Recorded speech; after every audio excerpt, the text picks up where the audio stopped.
জন্য নির্দিষ্ট কোনো সময় নেই, দোয়ার জন্য নির্দিষ্ট কোনো টাইম নাই। কারণ আল্লাহ জানেন বান্দা গভীর রাত্রিতে যদি অসুস্থ হয়ে পড়ে, বান্দা তো তখন আমার দরজায় করা আনতে হবে, বান্দা তো তখন আমার দরজায় ডাকাডাকি শুরু করবে। আমি যদি গভীর রাত্রে দোয়ার দরজা বন্ধ রাখি, যদি রাত্রিবেলা দোয়ার সময়টা বন্ধ রাখি, আমার বান্দা গভীর রাত্রে যাবে। ভোর সকালে যদি আল্লাহ তাআলা দোয়ার সময় নির্ধারণ না করতেন, ওই সময় যদি দোয়া করা নিষিদ্ধ থাকতো, তাহলে বান্দা যখন একেবারে প্রত্যুষে ঘুরে, যখন সে অসুস্থ হয়ে পড়ে, বেশ চিন্তিত হয়ে পড়ে, পেরেশানি হয়ে পড়ে, সন্তানটা অসুস্থ হয়ে গেছে, তখন এই বান্দাটা যাবে কোথায়? এজন্য নামাজের জন্য নিষিদ্ধ সময় আছে। 3 সময় নামাজ পড়া, জানেন কিনা আপনারা? 3 সময় নামাজ পড়া হারাম। যখন সূর্য উঠতে থাকে, সূর্য যখন ওঠা আরম্ভ হয়, উঠা পর্যন্ত একটা নির্দিষ্ট পরিমাণ উঠা পর্যন্ত নামাজ পড়া হারাম। সূর্য যখন একেবারে খাড়া মাথার উপরে থাকে, ঠিক ওই সময় নামাজ পড়া হারাম। সূর্য যখন অস্তমিত হওয়া শুরু করে, অস্তমিত হতে থাকে, যখন ডুবে যাওয়া আরম্ভ করে, ওই সময়টাও নামাজ পড়া হারাম। তাহলে বোঝা গেল নামাজের একটা নিষিদ্ধ সময় আছে। 2 ঈদের দিনে রোজা রাখা হারাম, কি জানেন না আপনারা? তাহলে বোঝা গেল রোজা রাখার জন্য নিষিদ্ধ একটা সময় নির্ধারিত করা আছে। প্রত্যেকটা ইবাদতের একটা সিজন, একটা নিষিদ্ধ টাইম দুইটাই থাকে। কিন্তু দোয়া এমন ইবাদত, দোয়া এমন প্রশস্ত একটা আমল, যেটার জন্য কখনো দরজা বন্ধ নাই, যেটার সাথে বান্দা রবকে ডাকবে, এই ডাকের কোনো হিসাব, কোনো অব্যাহতি নাই। যে কোনো সময়, যে কোনো মুহূর্তে, সকাল হোক, দুপুর হোক, বিকাল হোক, রাত হোক, গভীর রাত হোক, বান্দা আল্লাহকে ডাকতে দিই, আল্লাহ তাআলা ওই ডাকে সাড়া দিতে দেরি করে। আল্লাহ তাআলা কুরআনে কারীমে আয়াত নাযিল করেছেন, ওয়াকালা রাব্বুকুম, ওয়াকালা রাব্বুকুম, আল্লাহ তাআলা বলেন তোমাদের রব বলে দিয়েছেন, সিদ্ধান্ত জানিয়ে দিয়েছেন, উদউনি, আমি আল্লাহকে ডাকো, আমি আল্লাহর কাছে দোয়া প্রার্থনা করো, আস্তাজিব লাকুম, আমি আল্লাহ তোমার ডাকে সাথে সাথে সাড়া দিই। শুধু তাই না, আল্লাহ তাআলা আরেক আয়াতে নাযিল করেছেন, ফাযকুরুনি আযকুরকুম, প্রসিদ্ধ আয়াত, প্রত্যেক খুতবার মধ্যে পাঠ হয়, ফাযকুরুনি আযকুরকুম। আমরা তো শুনি, অর্থ অনেকেই জানি। এর অর্থ হলো আল্লাহ তাআলা বলেন, ফাযকুরুনি, ও বান্দারা আমি আল্লাহকে স্মরণ করো, আমি আল্লাহকে ডাকো, আমি আল্লাহর কাছে দোয়া করো, প্রার্থনা করো, আযকুরকুম, আমি আল্লাহ তোমাকে স্মরণ করব, আমি আল্লাহ তোমাকে সাথে সাথে ডাকা শুনব। কত বড় দামি কথা! এজন্যই তো হাবিব সাল্লাল্লাহু আলাইহি ওয়াসাল্লাম যাতে করে উম্মতের সাথে, রবের সাথে ডাকাডাকির সম্পর্কে ঘাটতি না পড়ে, ডাকাডাকির সম্পর্কে যাতে কোনো রকম গ্যাপ না পড়ে, এজন্য আল্লাহর হাবিব সাল্লাল্লাহু আলাইহি ওয়াসাল্লাম একটা উম্মতের জন্য, একটা উম্মতের জন্য প্রত্যেকটা মুহূর্তে দোয়ার সময় নির্ধারণ করে দিয়েছেন। প্রত্যেকটা মুহূর্তে দোয়া চলবে, বান্দা যাই করুক না কেন, তার আগে পরে দোয়ার সিস্টেম আছে। বলেন তো, মসজিদে ঢুকছি, দোয়া আছে না? মসজিদ থেকে বের হবো, দোয়া আছে না? আমি ঘুমাতে যাবো, দোয়া আছে না? ঘুম থেকে উঠবো, দোয়া আছে না? খাবার সামনে আসছে, দোয়া আছে না? খাবার শুরু করবো, তাও দোয়া। খাবার মাঝখানে, তাও দোয়া। খাবার শেষে, তাও দোয়া। দাওয়াত খাবো, তাও দোয়া। দুধ খাবো, তাও দোয়া। দুধ খাওয়া শেষ, তাও দোয়া। আবার কাপড় পরিধান করবো, তাও দোয়া। কাপড় পরিধান শেষ, তাও দোয়া। আমি ইস্তিনজায় যাবো, পেশাব পায়খানায় যাবো, সেখানেও দোয়া। সেখান থেকে বের হবো, তাও দোয়া। আমি কোনো গাড়িতে উঠবো, কোনো সেতুতে উঠবো, কোনো নৌকায় উঠবো, প্লেনে উঠবো, সেখানেও দোয়া। সেখান থেকে নামবো, তাও দোয়া। নবীজি সাজিয়ে দিয়েছেন উম্মতের সাথে, রবের সাথে, বান্দার সাথে, রবের সাথে যেন ডাকাডাকির সম্পর্কে করতে হবে। সবসময় ডাক চলবে, সবসময় বান্দা চাইতে থাকবে, সবসময় চাইতে থাকবে, আল্লাহ সবসময় তাকে দিতে থাকবে। এজন্যই তো নবীজি হাদিসের মধ্যে ইরশাদ করেছেন, আদ-দুআউ ইবাদাহ, দোয়ার আরেক নামই হলো ইবাদত। দোয়ার আরেক নাম হলো ইবাদত। দোয়াটাই একটা স্বতন্ত্র ইবাদত। নামাজ যেরকম ইবাদত, রোজা যেরকম ইবাদত, হজ যেরকম ইবাদত, যাকাত যেরকম ইবাদত, আর বান্দার ইবাদত। সন্তান মাকে মা বলে ডাকে, সন্তান বাবাকে বাবা বলে ডাকে। দেখবেন ডাক শুরু হওয়ার আগে সন্তানের প্রতি যে মহাব্বত আর ভালোবাসা থাকে, ডাক শুরু হওয়ার পরে এই মহাব্বত আর ভালোবাসা হাজার হাজার গুণ বৃদ্ধি হয়ে যায়। কারণ গোলা মহাব্বত কি ঝোলা, যাকে মানুষের মহাব্বত পরস্পরে বৃদ্ধি পায়। একজন মা তার সন্তান জন্ম দেওয়ার পরে সন্তানের মুখ থেকে এই মা ডাক শোনার জন্য দীর্ঘদিন অপেক্ষা করতে থাকে। কখন সন্তানটা তার মুখে, ছোট্ট মুখে আমাকে মা ডাকে। বাবা তদ্রূপ সন্তানের মুখে বাবা ডাকার জন্য অপেক্ষায় থাকে, কখন সন্তানটা আদরের জবাব দিয়ে তাকে বাবা ডাকে। যদি বলেন এই বাবা ডাকা না ডাকার মধ্যে পার্থক্য আর তফাৎ কি, তাহলে আমি বলবো যেই বাবার সন্তান হয় নাই, যেই মায়ের সন্তান হয় না, তাকে জিজ্ঞাসা করেন মা ডাকার দাম কত বেশি,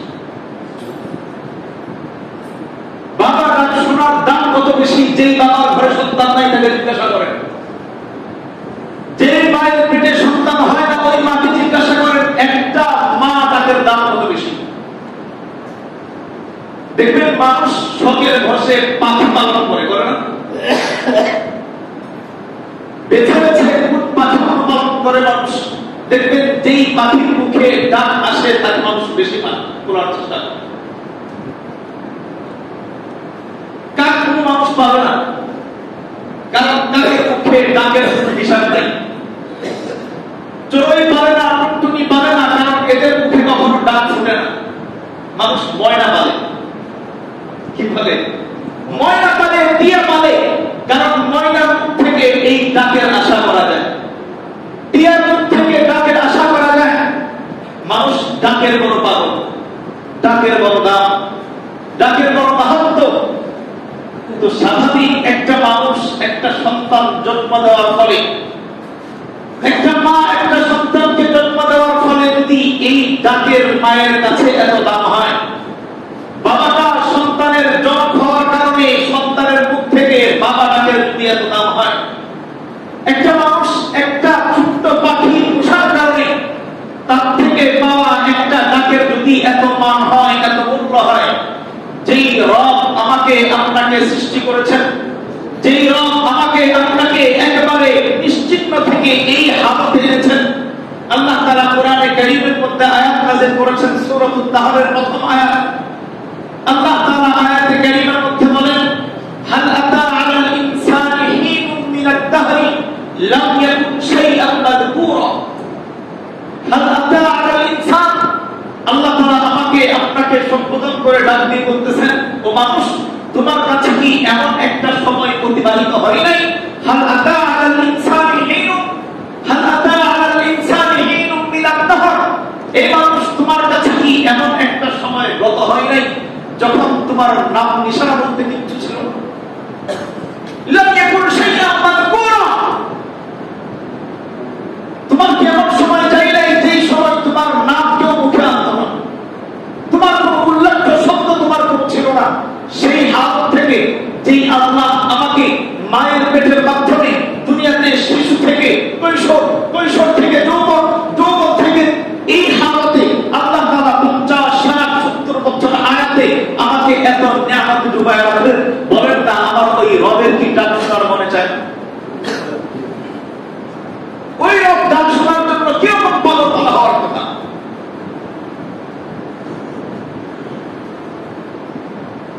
এই ডাকা, রবকে ডাকা, রবের সাথে ডাকাডাকির সম্পর্ক, রবের সাথে গোলামের সম্পর্ক, রবকে ডাকা, আল্লাহ জবাব দেওয়া, এই যে একটা মুনাসাবাত, এই যে একটা নিসবত, এই যে একটা সম্পর্ক, এই সম্পর্কে ইসলামিক ভাষায়, ইসলামের পরিভাষায় এই সম্পর্কে বলা হয় বান্দার দোয়া, মাওলার কবুল।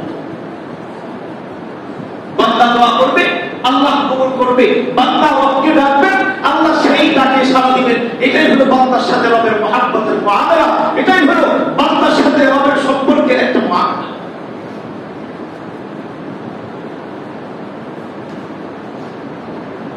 এই জন্যই তো দেখবেন বাবা মার বড় আক্ষেপ অনেক বাবা মা বলতে শুনি, শুধু সন্তান অন্যরকম হয়ে গেছে, এতদিন হইল 5 বছর যাবত সন্তানটা মা বলে ডাকে। এরকম কোরআন আছে না সন্তান? এরকম ব্যথিত মা আমাদের সমাজে আছে না? এরকম ব্যথিত বাবা আমাদের সমাজে আছে না?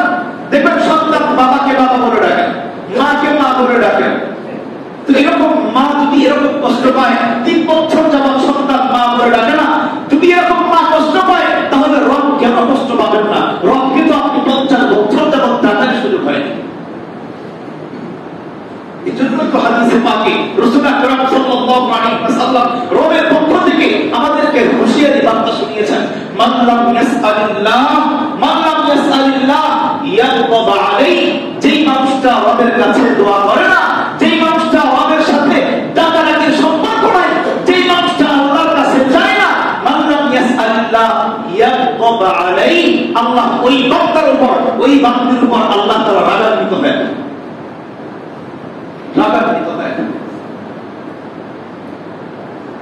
আল্লামা শাফাঈ থামনি রাহমাতুল্লাহি আলাইহি একটা কবিতা লিখেছেন, মুনাজাত हर घड़ी देने के तू तैयार है, हर घड़ी देने के तू तैयार है, जो न मांगे उससे तू बेजार है। রবের একটা বৈশিষ্ট্য হলো এরকম যে বান্দা যা চাই हर घड़ी देने के तू तैयार है, বান্দা চাইতে দেরি আল্লাহ দিতে দেরি করে। বান্দা যখনই চায়, যা চায় আল্লাহ সাথে সাথে সেটা বান্দাকে দান করে। জোরা মাঙ্গে উসসে তো বেজার হয়। আপনি কোন বান্দা আল্লাহর কাছে চাইতে না পারে, আল্লাহর কাছে যে চায় না, আল্লাহর কাছে যে টাকার সম্পর্ক তৈরি করে না, উসসে তো বেজার হয়, আল্লাহ তাআলা ওই বান্দার উপর বড় রাগান্বিত আর ক্রোধান্বিত হয়। বান্দা সব চাইবে, সব। এজন্যই তো দেখবেন আমাদের নামাজের একটা নির্দিষ্ট সময় আছে, সময় আছে কিনা বলেন? ইন্না সালাতা কানাত আলাল মুমিনিনা কিতাবান মাওকুতা। নামাজের ব্যাপারে আল্লাহ তাআলার কোরআনের সিদ্ধান্ত হলো নামাজের নির্দিষ্ট একটা সময় আছে। বলেন তো, এই যে জুমার সময়, এখন যদি কেউ আসরের নামাজ আদায় করে হবে তো? এখন যদি কেউ আজকের মাগরিবের নামাজ আদায় করে হবে তো? কারণ নামাজের নির্দিষ্ট সময় আছে, নামাজের নির্দিষ্ট সময় আছে। রমজান মাসের নির্দিষ্ট সময় আছে, আইয়াম মা'দুদা, নির্দিষ্ট একটা মাস, নির্দিষ্ট সময় রমজান রোজা রাখতে হয়। এখন যদি কেউ এখন আজকের দিনে রমজানের নিয়তে রোজা রাখতে হবে। হজের একটা সময় আছে, শাওয়াল, জিলকাদ, জিলহজ, এই যে হজের মাস চলতেছে, কেউ যদি রমজানের আগে গিয়া বড় হজ করে আসে, হজ আদায় হবে? আদায় হবে না। প্রত্যেকটা ইবাদতের নির্দিষ্ট একটা টাইম আছে, নির্দিষ্ট সময় আছে, কিন্তু দোয়ার জন্য নির্দিষ্ট কোনো সময় নেই। দোয়ার জন্য নির্দিষ্ট কোনো টাইম নাই। কারণ আল্লাহ জানেন বান্দা গভীর রাত্রিতে যদি অসুস্থ হয়ে পড়ে, বান্দা তো তখন আমার দরজায় করা আনতে হবে, বান্দা তো তখন আমার দরজায় ডাকাডাকি শুরু করবে।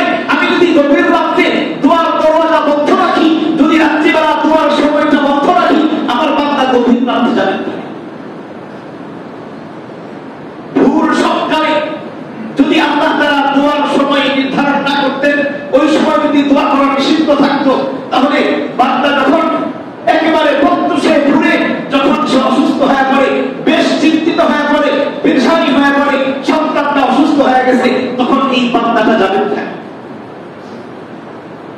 এজন্য নামাজের জন্য নিষিদ্ধ সময় আছে, 3 সময় নামাজ পড়া। জানেন কিনা আপনারা? 3 সময় নামাজ পড়া হারাম। যখন সূর্য উঠতে থাকে, সূর্য যখন ওঠা আরম্ভ হয়, উঠা পর্যন্ত একটা নির্দিষ্ট পরিমাণ উঠা পর্যন্ত নামাজ পড়া হারাম। সূর্য যখন একেবারে ঢালা মাথার উপরে থাকে, ঠিক ওই সময় নামাজ পড়া হারাম। সূর্য যখন অস্তমিত হওয়া শুরু করে, অস্তমিত হতে থাকে, যখন ডুবে যাওয়া আরম্ভ করে, ওই সময়টাও নামাজ পড়া হারাম। তাহলে বোঝা গেল নামাজের একটা নিষিদ্ধ সময় আছে। 2 ঈদের দিনে রোজা রাখা হারাম, কি জানেন না আপনারা? তাহলে বোঝা গেল রোজা রাখার জন্য নিষিদ্ধ একটা সময় নির্ধারিত করা আছে। প্রত্যেকটা ইবাদতের একটা সিজন, একটা নিষিদ্ধ টাইম দুইটাই থাকে। কিন্তু দোয়া এমন ইবাদত, দোয়া এমন প্রশস্ত একটা আমল যেটার জন্য কখনো দরজা বন্ধ নাই, যেটার সাথে বান্দা রবকে ডাকবে, এই ডাকের কোনো হিসাব, কোনো অব্যাহতি নাই। যে কোনো সময়, যে কোনো মুহূর্তে, সকাল হোক, দুপুর হোক, বিকাল হোক, রাত হোক, গভীর রাত হোক, বান্দা আল্লাহকে ডাকতে দিনি, আল্লাহ তাআলা ওই ডাকে সাড়া দিতে দেরি করেন। আল্লাহ তাআলা কোরআনে কারীমে আয়াত নাযিল করেছেন, ওয়াকালা রাব্বুকুম, আল্লাহ তাআলা বলেন তোমাদের রব বলে দিয়েছেন, সিদ্ধান্ত জানিয়ে দিয়েছেন, উদউনি, আমি আল্লাহকে ডাকো, আমি আল্লাহর কাছে দোয়া প্রার্থনা করো, আস্তাজিব লাকুম, আমি আল্লাহ তোমার ডাকে সাথে সাথে সাড়া দিই। শুধু তাই না, আল্লাহ তাআলা আরেক আয়াতে নাযিল করেছেন, ফাযকুরুনি আযকুরকুম, প্রসিদ্ধ আয়াত, প্রত্যেক খুতবার মধ্যে পাঠ হয়, ফাযকুরুনি আযকুরকুম। আমরা তো শুনি, অর্থ অনেকেই জানি। এর অর্থ হলো আল্লাহ তাআলা বলেন, ফাযকুরুনি, ও বান্দারা আমি আল্লাহকে স্মরণ করো, আমি আল্লাহকে ডাকো, আমি আল্লাহর কাছে দোয়া করো, প্রার্থনা করো, আযকুরকুম, আমি আল্লাহ তোমাকে স্মরণ করব, আমি আল্লাহ তোমাকে সাথে সাথে ডাকা শুরু করব। কত বড় দামি কথা! এজন্যই তো হাবিব সাল্লাল্লাহু আলাইহি ওয়াসাল্লাম যাতে করে উম্মতের সাথে, রবের সাথে ডাকাডাকি সম্পর্কে ঘাটতি না পড়ে, ডাকাডাকি সম্পর্কে যাতে কোন রকম গ্যাপ না পড়ে, এজন্য আল্লাহর হাবিব সাল্লাল্লাহু আলাইহি ওয়াসাল্লাম একটা উম্মতের জন্য, একটা উম্মতের জন্য প্রত্যেকটা মুহূর্তে দোয়ার সময় নির্ধারণ করে দিয়েছেন। প্রত্যেকটা মুহূর্তে দোয়া চলবে, বান্দা যাই করুক না কেন তার আগে বড় দোয়ার সিস্টেম আছে। বলেন তো মসজিদে ঢুকছি, দোয়া আছে না? মসজিদ থেকে বের হবো, দোয়া আছে না? আমি ঘুমাতে যাবো, দোয়া আছে না? ঘুম থেকে উঠবো, দোয়া আছে না? খাবার সামনে আসলে দোয়া আছে না?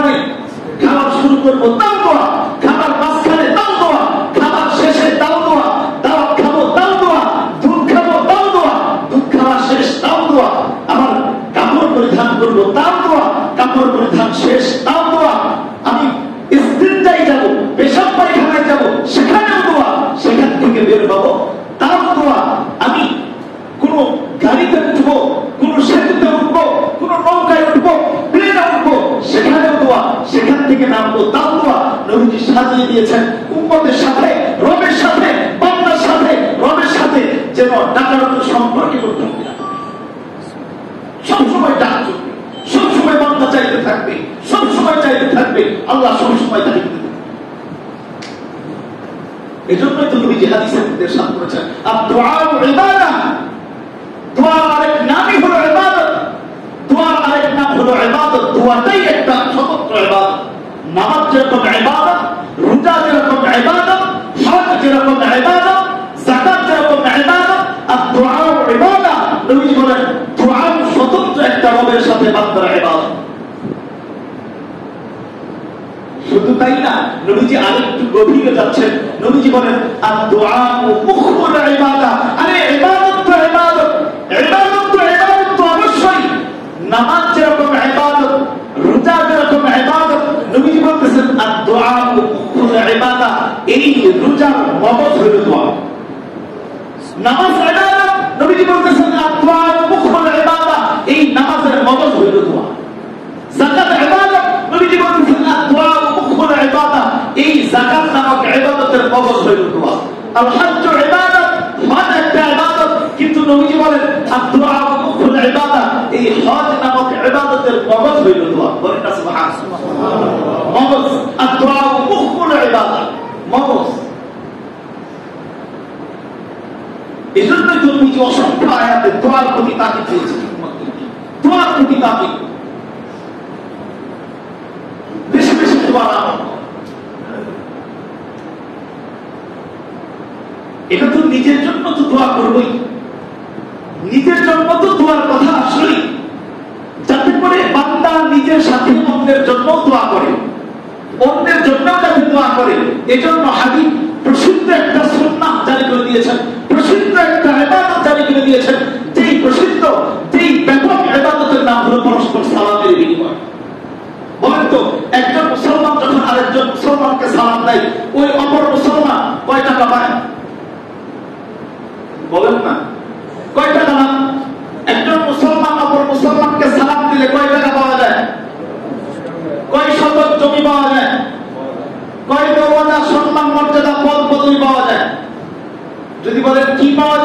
এটা হলো পরস্পর দোয়ার মাধ্যমে সওয়াব পাওয়া যায়, পরস্পর দোয়ার মাধ্যমে মহব্বত আর ভালোবাসা বৃদ্ধি পায়। আফসুস সালাম, পরস্পর সালাম বিনিময় করো। শুধু নিজের সাথে দোয়া করলে শেষ না, নিজের জন্য দোয়া করবো। এখানে আমি নিজেকে উঠে রাখলাম সম্ভব না। নবীজি বলতেছেন নিজের সাথে অপরের জন্যও যাতে দোয়া চলমান থাকে, এজন্য নবীজি পরস্পরের মধ্যে সালামের সুন্নতকে ব্যাপক করে দিয়েছেন। যার সাথে সাক্ষাৎ তাকেই বলো আসসালামু আলাইকুম ওয়া রাহমাতুল্লাহ, যার সাথে সাক্ষাৎ তাকেই বলো আসসালামু আলাইকুম ওয়া রাহমাতুল্লাহ। স্বামী বিবিকে দেখবে বলবে আসসালামু আলাইকুম ওয়া রাহমাতুল্লাহ, বিবি স্বামীকে দেখবে বলবে আসসালামু আলাইকুম ওয়া রাহমাতুল্লাহ, সন্তান বাবাকে দেখবে বলবে আসসালামু আলাইকুম ওয়া রাহমাতুল্লাহ, বাবা সন্তানকে দেখবে বলবে আসসালামু আলাইকুম ওয়া রাহমাতুল্লাহ। পরস্পর দোয়া কার্যকর, একে অপরের জন্য দোয়া করা। এতক্ষণ তো নিজের জন্য করতেছিলাম, এবার সকলের জন্য দোয়া করা। শুধু তাই না, দোয়ার কত মাহাত্ম্য, কত গুরুত্ব। আপনি যদি দূর দেশের কারোর জন্য দোয়া করেন, আমরা মাঝে মাঝে ফিলিস্তিনের ভাইদের জন্য দোয়া করি না, আমার কোন উপস্থিত কোন ভাইয়ের জন্য দোয়া করি না, দোয়া করি। রাসূল আকরাম সাল্লাল্লাহু আলাইহি ওয়াসাল্লাম হাদিসে পাকের মধ্যে ইরশাদ করেছেন, হাদিসে পাকের মধ্যে ইরশাদ করেছেন দাওয়াতুল মারইল মুসলিমি লিআখিহি। নবীজি বলতেছেন একজন মুসলিম ভাই তার অপর ভাইয়ের জন্য, তার অপর ভাইয়ের জন্য বিজাহিরিল গায়ব, তার অনুপস্থিতিতে যদি একজন মুসলমান আরেকজন মুসলমান ভাইয়ের জন্য দোয়া করে, নবীজি বলতেছেন মুস্তাজাব, এই দোয়াটা আল্লাহ সাথে সাথে কবুল করে নেন, সাথে সাথে কবুল করে নেন। বলবেন আপনার কি নবীজি এরপর নকশা করতেছেন এখানেই শেষ না, এখানেই শেষ না, মালাকুন মুআক্কালুন ইনদা রাসিহি। নবীজি বলতেছেন যখন একজন আরেকজনের জন্য দোয়ায় মশগুল হয়, আরেকজনের জন্য আল্লাহর কাছে প্রার্থনা করে, তো আল্লাহ তাআলা তার কাঁধের কাছে, তার মাথার কাছে একটা ফেরেশতা নিযুক্ত থাকে। মালাকুল মুআক্কালুন ইনদা রাসিহি, তার কাঁধের কাছে একটা ফেরেশতা নিযুক্ত থাকে, যে ফেরেশতা এই যে মানুষটা দোয়া করতেছে আল্লাহ অমুক ভাইয়ের ঋণ পরিশোধের সুযোগ করে দেন, এই যে দোয়া করলো, আল্লাহর হাবিব বলেন এই মাথার কাছের ফেরেশতাটা বলে আমিন আমিন ওয়ালাকা বিইসলি, আল্লাহ কবুল করেন এবং তোমার জন্যও এই ফয়সালা কবুল করেন। সুবহানাল্লাহ। ধরেন আমি দোয়া করলাম আল্লাহ আমার অমুক ভাই অসুস্থ, আল্লাহ তাকে সুস্থ বানায় দাও, এই যে দোয়া করলাম, সাথে সাথে আমার যে কাঁধের কাছে ফেরেশতা, মাথার কাছে যে ফেরেশতা, তিনি বলতেছেন আমিন, আল্লাহ কবুল করো এবং ওয়ালাকা বিইসলি, তোমার রূহ আল্লাহ সুবহানাহু। আমি আরেক ভাইয়ের জন্য দোয়া করলাম আল্লাহ অমুক অসুস্থ, সে অমুকে অসহায়, তার অভাব দূর করে দেন, আমার কাঁধের ফেরেশতা আমার জন্য দোয়া করে আল্লাহ তোমার অভাব দূর করে দেন। কত বড় রহমতের কথা, কত বড় আমাদের জন্য বরকতের কথা, যে আমি যখন অপর ভাইয়ের জন্য দোয়া করি তো আল্লাহ তাআলার পক্ষ থেকে আল্লাহ ফেরেশতা নিযুক্ত করে রাখেন, যাতে করে ওই দোয়ার সাথে সাথে আমার বড় দোয়া কার্যকর হয়ে যায়।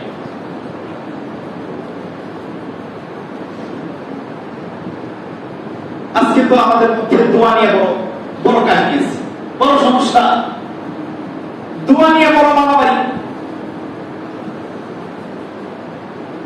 আমাদের অনেকেই বলে একে অপরের জন্য দোয়া করে দোয়া কবুল হয় না, আছে না? এরকম লোক আমাদের সমাজে আছে না, যে একজন নিজের জন্য দোয়া করলে নিজেরটাই হয়, অপরের জন্য হয় না।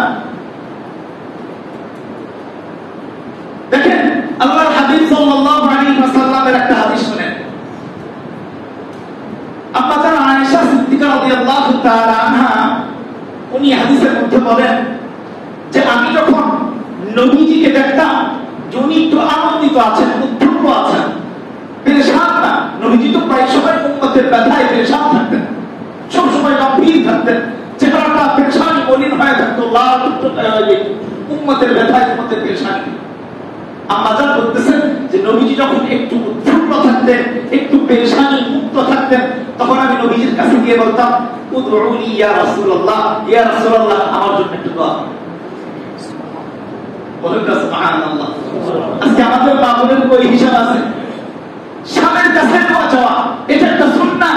আম্মা জান আয়েশা শিখিয়েছেন স্বামী যখন তার স্ত্রীর জন্য দোয়া করে আল্লাহ তাআলা এই দোয়াটা বড় আনন্দের সাথে আল্লাহ কবুল করেন। এজন্য মাহবুব দ্বারা শুনতেছেন, স্বামী যখন বাড়িতে যাবে, যখন স্বামীর সাথে একত্র হবেন, যখন দেখবেন স্বামীর মনটা ভালো, বলবেন আমার জন্য একটু দোয়া করেন। আজকে আমাদের হালত এরকম, দেখবেন স্বামী অফিস থেকে আসছে, গভীর রাত, কিসের দোয়া? স্বামী একদিকে ফোন টিপতেছেন, স্ত্রী আরেকদিকে ফোন টিপতেছেন, দুইজনের মধ্যে মহাব্বত তো দূরে থাক, কিসের দোয়া? কোন সম্পর্ক এগুলো না। এই জন্য দোয়া চাওয়া, স্বামী স্ত্রীর কাছে মাঝে মাঝে দোয়া চাও, জানার জন্য দোয়া করো, এটা আল্লাহ তাআলা কবুল করে। হাদিসের মধ্যে আসবে, একজন স্বামী যদি মারা যায়,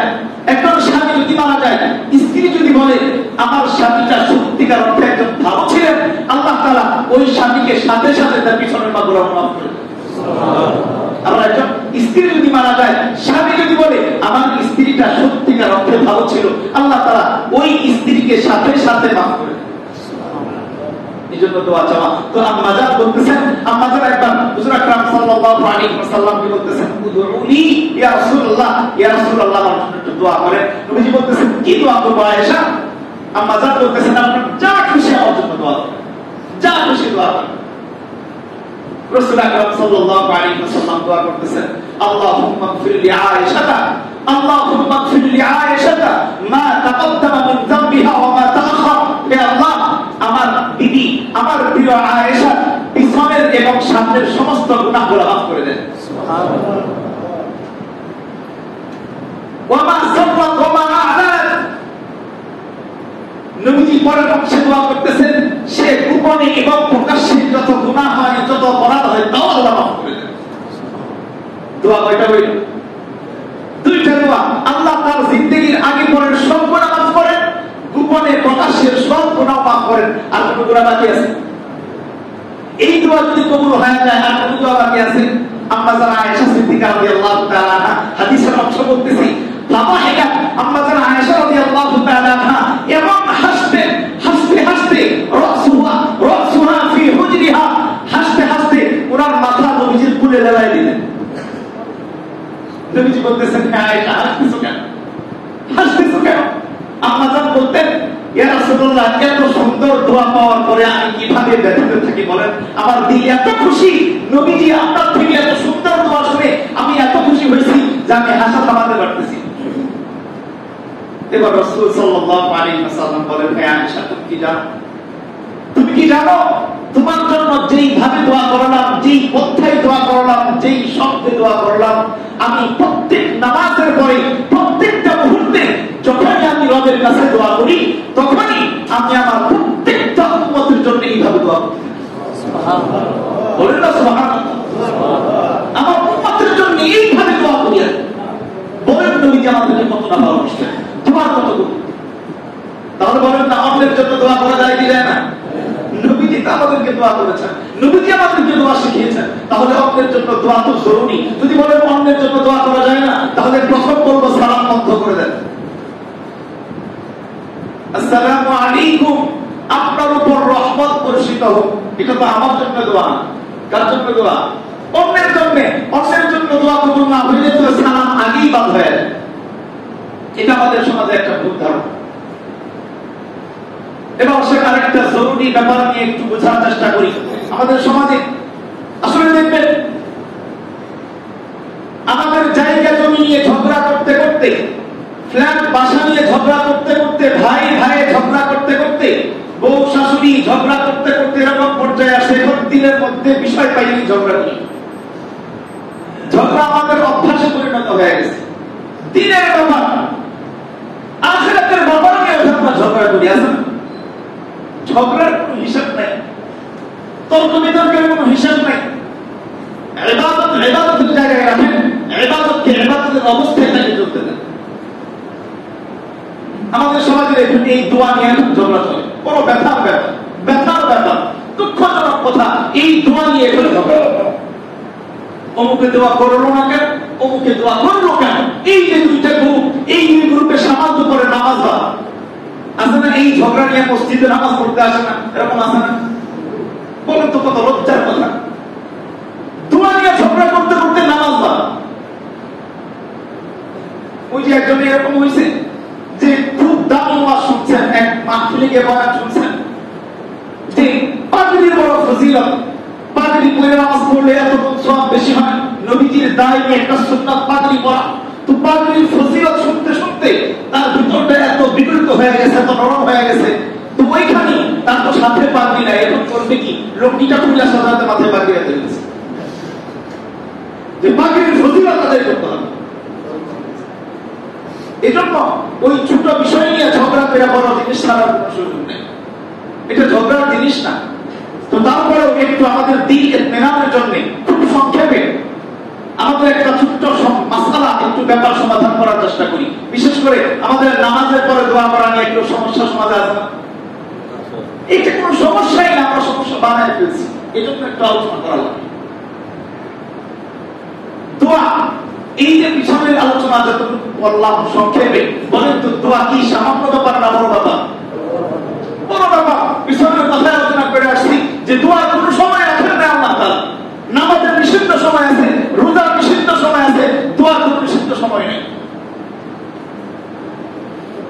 তো যাই হোক, এটা বুঝতে হইলে একটু দুইটা ব্যাপার বোঝা রাখবেন, খুব সংক্ষেপে বোঝার চেষ্টা করি আমরা ইনশাআল্লাহ।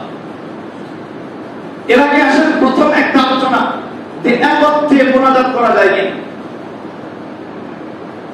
তার আগে আরেকটু কথা বলি, আসলে এই সমস্ত বিরোধপূর্ণ ইখতিলাফপূর্ণ মাসআলা বোঝার ক্ষেত্রে আমাদের দিলটাকে আগে বোঝার দরকার, আগে দিল ঠিক করা দরকার।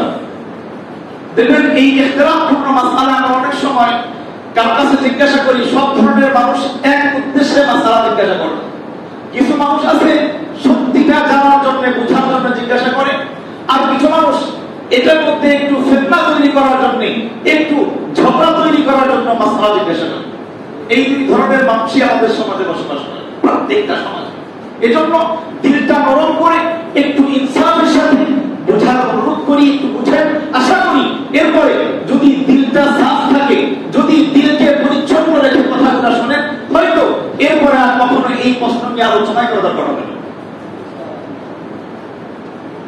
আমাদের দিল ঠিক আছে তো ইনশাআল্লাহ, আল্লাহ তাআলা কবুল করেন। তো প্রথম কথা, আমরা একত্রে একসাথে মোনাজাত করতে পারি কিনা, আমি খুব সংক্ষেপে ধরিয়ে দেব, আমরা বোঝার চেষ্টা করি। প্রথমে যদি আমরা আয়াতে কারিমায় যাই, আল্লাহ তাআলা আমাদেরকে আয়াত দিচ্ছেন সূরাতুল মুমিনুনের 40 নম্বর আয়াতে আল্লাহ তাআলা বলেন, ওয়া ক্বালা রাব্বুকুম, আল্লাহ তাআলা তোমাদের রব বলতেছেন, উদউনি। বাংলায় এক বচন বহুবচন তো আমরা সকলেই বুঝি, একটা হলো এক বচন আর একটা হলো বহুবচন। বহুবচন মানে সকলেই, এক বচন মানে একজন। আল্লাহ তাআলা বলতেছেন বহুবচনে, উদউনি, তোমরা আমাকে ডাকো, তোমরা সকলেই আমাকে ডাকো, আস্তাজিব লাকুম, আমি আল্লাহ তোমাদের এই ডাককে সাড়া দেব। এবার আসেন আল্লাহ তাআলা সূরাতুল ইউনূসের 89 নম্বর আয়াতে কারিমার প্রথমেই বলতেছেন, ক্বালা ক্বাদ উজিবাত দা'ওয়াতুকুমা। এই আয়াতের অর্থ হইল, আমি আল্লাহ তোমাদের দুইজনের এই মুনাজাত, দুইজনের এই দোয়াকে কবুল করলাম। এখানে মাকসাদ হলো হযরত মুসা পয়গম্বর এবং তার আপন ভাই হযরত হারুন আলাইহিস সালাম, ওনারা দুইজনে যখন এই ফেরাউনের কবল থেকে রক্ষা পাওয়ার জন্য আল্লাহ তাআলার কাছে দোয়া করলেন, তো আল্লাহ তাআলা তার এই কথার প্রেক্ষিতে আল্লাহ জবাব দিলেন, ক্বালা ক্বাদ উজিবাত দা'ওয়াতুকুমা, আমি তোমাদের দুইজনের দাওয়াতকে, দুইজনের এই দোয়াকে আমি আল্লাহ কবুল করলাম। তাফসীরের মধ্যে আল্লামা ইবনে কাসির রাহমাতুল্লাহি আলাইহি সহ तमाम মুফাসসিরিনে কেরাম এই আয়াতের তাফসীরের মধ্যে লেখেন, আল্লাহ তাআলার এই আয়াতে হযরত মুসা পয়গম্বর উনি দোয়া করতেছিলেন এবং ওনার ভাই হযরত হারুন আলাইহিস সালাম তার দোয়ার সঙ্গে আমিন আমিন বলতেছিলেন। বলেন তো একসাথে দোয়া হইল কিনা? একসাথে দোয়া হইল। এবার আসেন আমরা একটু হাদিসে কারিমার দিকে পাতা পৃষ্ঠা উল্টাই। হাদিসে কারিমার মধ্যে আল্লাহর হাবিব সাল্লাল্লাহু আলাইহি ওয়াসাল্লামের এক বিশিষ্ট সাহাবী হযরত হাবিব ইবনে মাসলামা রাদিয়াল্লাহু তাআলা আনহু, উনি একবার এক সফরের আমির নিযুক্ত হলেন, এক যুদ্ধ সফরের আমির নিযুক্ত হলেন এবং ওই যুদ্ধে গিয়া রোমের বিরুদ্ধে এক যুদ্ধে গিয়া হযরত হাবিব ইবনে মাসলামা রাদিয়াল্লাহু তাআলা আনহু উনি ওনার তাঁবুর ভিতরে সমস্ত সাথী সঙ্গীদেরকে আহ্বান করলেন, ডাকলেন।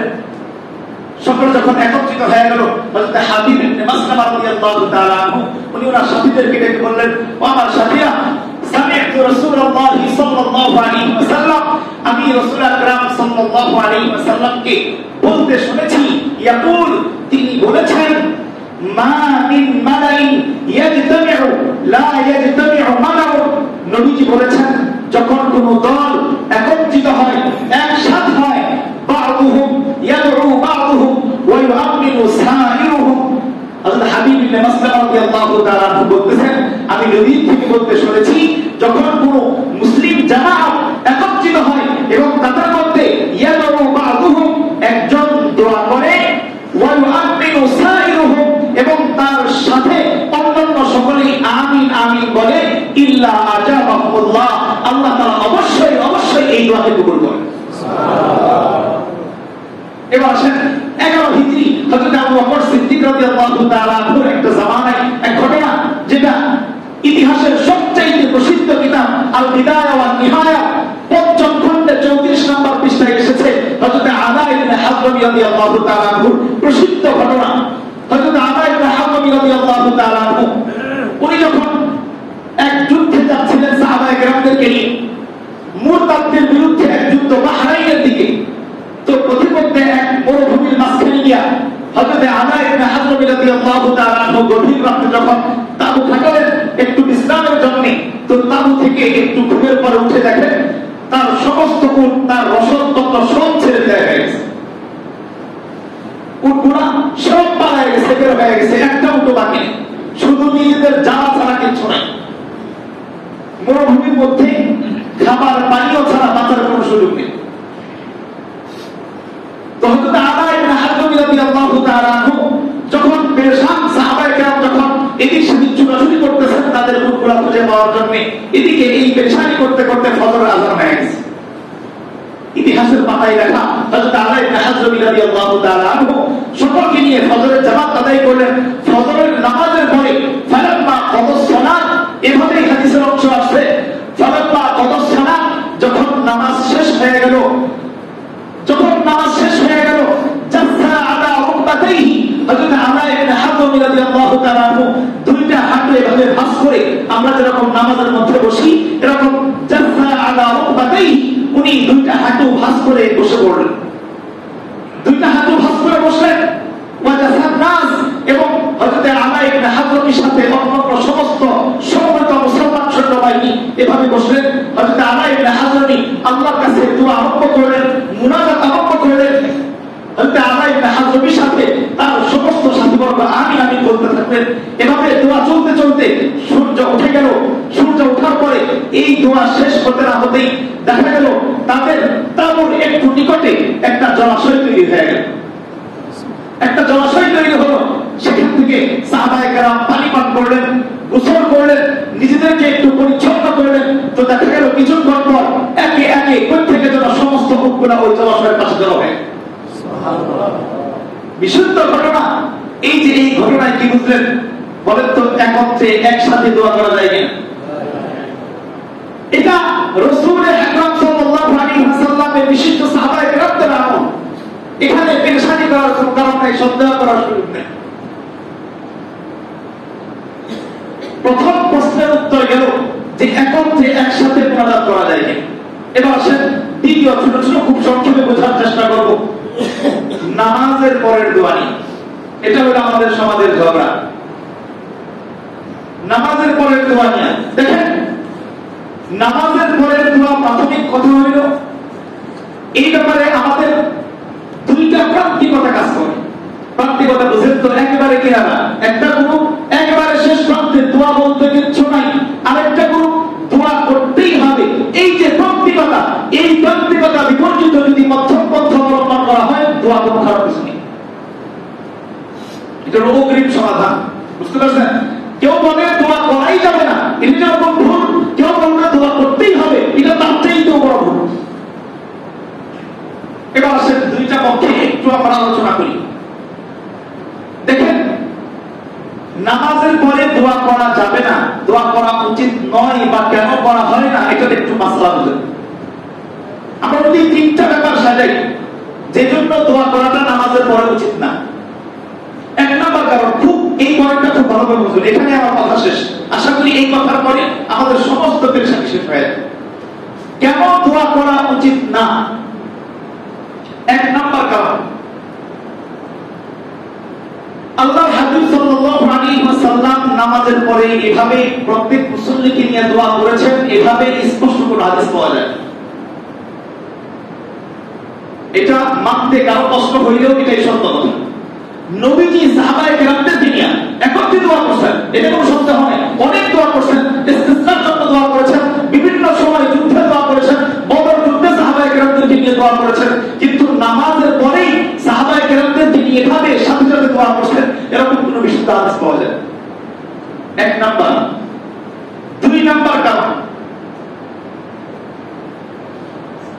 আল্লাহর রাসূল সাল্লাল্লাহু আলাইহি ওয়াসাল্লাম থেকে যেহেতু প্রমাণিত নয়, কিন্তু আল্লাহর রাসূলের সাহাবী হযরত আলা ইবনে হাজম রাদিয়াল্লাহু তাআলা আনহু যেহেতু আমল করছেন, আর রাসূলের কাজ যেরকম বৈধ, রাসূলের সাহাবী যেটা করেছেন, রাসূলের সাহাবীরা যে আমল করেছেন, ওটাও উম্মতের জন্য করণীয়, ওটাও করা যায়। কিন্তু আলা ইবনে হাজম কি প্রত্যেক নামাজের পরে এভাবে করছেন? এরকম প্রমাণিত আছে? কিন্তু উনি একবার করছেন, একবার করছেন মানে অবশ্যই বৈধ। যেহেতু করছেন মানে এটা বৈধ, এটা রাখেন। এবার আসেন, এক নাম্বার কারণ আমরা আলোচনা করছি, সেটা হলো রাসূল কখনো নিয়মিত এরকম নামাজের পরে দোয়া করেন নাই, এক নাম্বার কারণ। দুই নাম্বার কারণ দেখেন, নামাজের পরে আপনারা কষ্ট নিয়ে নাই, দিল দিয়ে বুঝেন, নরম নিয়ে বুঝেন, নামাজের পরে অসংখ্য সুন্নাহ, অসংখ্য তাসবিহাত আল্লাহ রাসূল আমাদের জন্য রেখে গেছেন। যেমন নামাজের পরে রাসূল বলেছেন, কেউ যদি প্রত্যেক নামাজের পরে আয়াতুল কুরসি একবার করে পড়ে, কি নাম বললাম? আয়াতুল কুরসি যদি প্রত্যেক ফরজ নামাজের পরে কোন উম্মত পড়ে, আল্লাহর হাবিব বলেন এই উম্মতের মাঝে আর জান্নাতের মাঝখানে বেড়া, মাঝখানে তফাৎ হইল মৃত্যু। তার মানে মৃত্যু হইতে দেরি, এই মানুষটা জান্নাতে যাইতে দেরি হবে। এরপর আসেন, নামাজের পরে তিন তাসবিহের একটা আমল আছে, সুবহানাল্লাহ 33 বার, আলহামদুলিল্লাহ 33 বার, আল্লাহু আকবার 33 বার বা 34 বার। এই যে আমল, এটার ফজিলত কি? রাসূল আকরাম সাল্লাল্লাহু আলাইহি ওয়াসাল্লাম বলেন, কোন উম্মতি যদি এই আমলটা প্রত্যেক ফরজ নামাজের পরে ধারাবাহিকভাবে করে, এই উম্মতের যদি সমুদ্রের ফেনা পরিমাণ গুনাহ তার দিলের মধ্যে জমা থাকে, আল্লাহ সব গুনাহ মাফ করে দিবেন। সুবহানাল্লাহ। আমার সবগুলো আমল, শুধু তাই না, আমাদের সবচাইতে বড় টার্গেট হলো জান্নাত পাওয়া, জাহান্নাম থেকে বাঁচা। কি বলেন? জান্নাত পাওয়া, সব জাহান্নাম থেকে বাঁচা, এটা হলো আমাদের সবচাইতে বড় টার্গেট। আল্লাহর হাবিব বলতেছেন, কেউ যদি ফজরের পরে আল্লাহুম্মা আজিরনা মিনান নার এভাবে 7 বার পরে, আল্লাহ তাআলা এই দিনের ভিতরে যদি এই মানুষটা মারা যায়, এই মানুষটার জন্য জাহান্নামের আগুনকে হারাম বানায়। আবার মাগরিবের পরে যদি কেউ 2-4-5 মিনিট বেশি হলে কষ্ট নিয়ে না, একটু মাপ চাইনি, 5 মিনিট বেশি হলে মাপ চাইনি, দেখবেন আমাদের এই লেভেলের মসজিদগুলোতে প্রায় নামাজের পরেই মাসবুক হয় মানুষ। বলুন তো, আপনার 1 রাকাত নামাজ আমার লক্ষ কোটি বার দোয়া, কোনটা দাম বেশি? নামাজের দাম বেশি।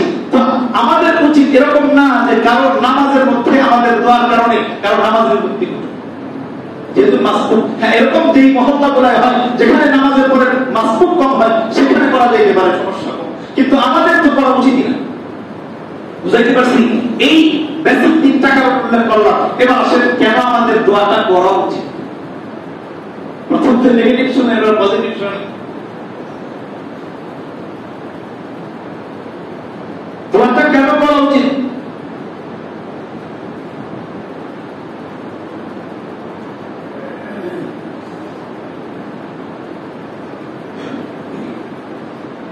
আমাদের পিছনের আলোচনা থেকে অনেকটা অংশ বুঝে আসছে দোয়াটা কেন করা উচিত। 1 নাম্বার কারণ হইল যে রোজার জন্য তো কোনো নির্দিষ্ট সময় নেই, নামাজের জন্য রোজার জন্য নির্দিষ্ট সময় আছে, নামাজের নির্দিষ্ট সময় আছে, কিন্তু দোয়া আল্লাহর হাবিব দোয়া করতে বলেছেন বেশি বেশি, কিন্তু দোয়ার জন্য কোনো নির্দিষ্ট সময় দেন নাই। অতএব বোঝা গেল নামাজের পরে দোয়া করলে দোয়া করা যাবে। বুঝেন নাই? নবীজি কি নিষেধ করছেন? নিষেধ করছেন নামাজের পর দোয়া করা যাবে না? নামাজের নিষিদ্ধ সময় আছে, রোজার নিষিদ্ধ সময় আছে, বলেন দোয়ার নিষিদ্ধ সময় কোনটা?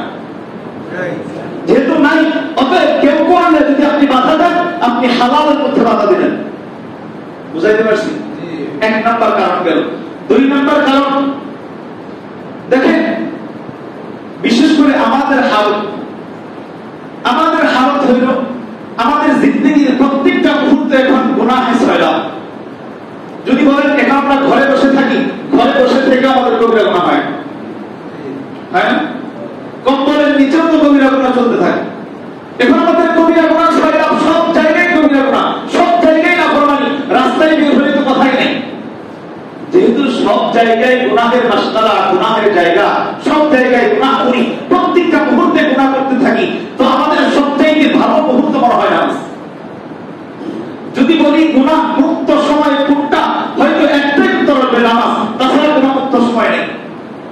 আপনি বাজারে বলবেন ওইখানে তো গুনাহের মাসআলা, আপনি রাস্তা বলবেন তাকাইলেই গুনাহ, আপনি ঘরের ভিতরেও গুনাহ, তাহলে গুনাহ মুক্ত সময় কোনটা?